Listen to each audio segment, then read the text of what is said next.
Welcome to the video for chapter 36 of the Cambridge Introduction to Sanskrit, which is going to tell you about the locative and genitive absolute and about the pronoun ena.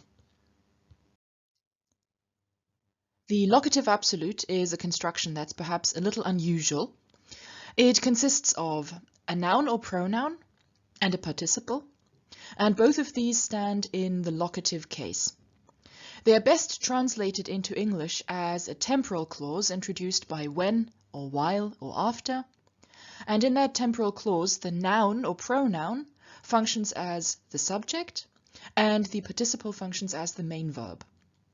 So for example, tasmin gate narach upavishan. Narach upavishan simply is the men sat down, and they sat down tasmin gate. Tasmin is the locative masculine singular of sach, meaning he, and gate is the locative masculine singular of gata, the ta participle of gam, to go. Gata means having gone. And so tasmin gate basically is he having gone in the locative. This is difficult to translate literally and still make sense of it, so we can either say at him having gone, the men sat down, or we can translate this into a proper temporal clause, when he had gone, the men sat down. Another example, udyati surye vanam pravishati. Vanam pravishati, he enters the forest, and he does that udyati surye. Udyati is the locative masculine singular of udyat, which is the present active participle of ud-i, which is literally to go up, and in that sense to rise. So udyati is the locative singular of rising, and surye is the locative of surya, meaning sun. So udyati surye literally is at the rising sun, or in better English we would say when the sun rises, or perhaps also at sunrise. So udyati surye vanam pravishati, when the sun rises or at sunrise, he enters the forest.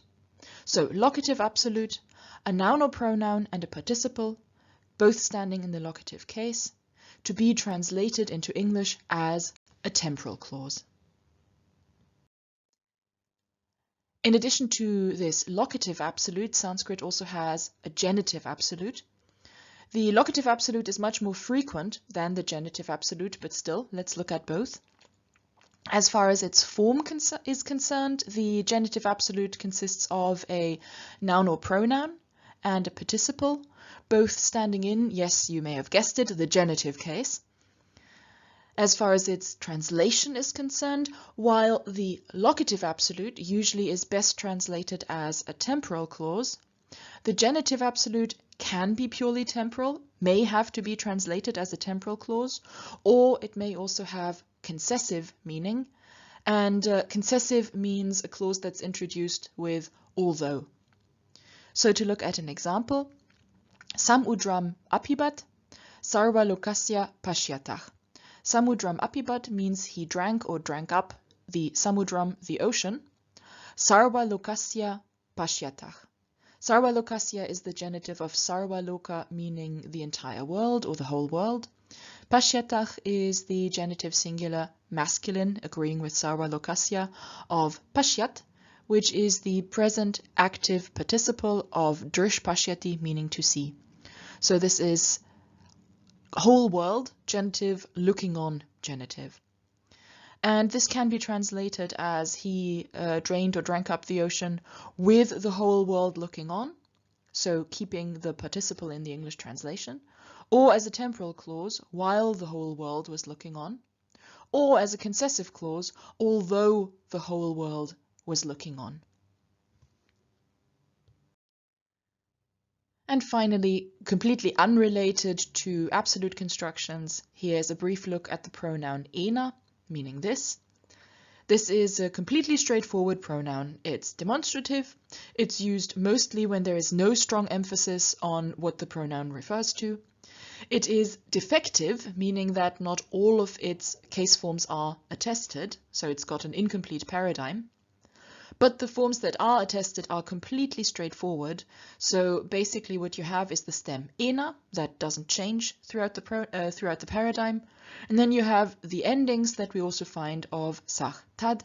So we have for example, in the accusative singular, the masculine form enam, in the neuter enat, and in the feminine enam. So this is completely parallel to tam, tat, and tam. In the instrumental singular, we have enena, this is completely parallel to tena, and we have enaya, which is completely parallel to taya. So, straightforward, just remember this as a new vocab item, ena, new pronoun meaning this. That was it for this chapter. We hope that you found this video helpful. And if you have any comments or suggestions, we would love to hear from you. Please do write to us at ruppel@cambridge-sanskrit.org. And now, for your own work on this material, good luck and have fun!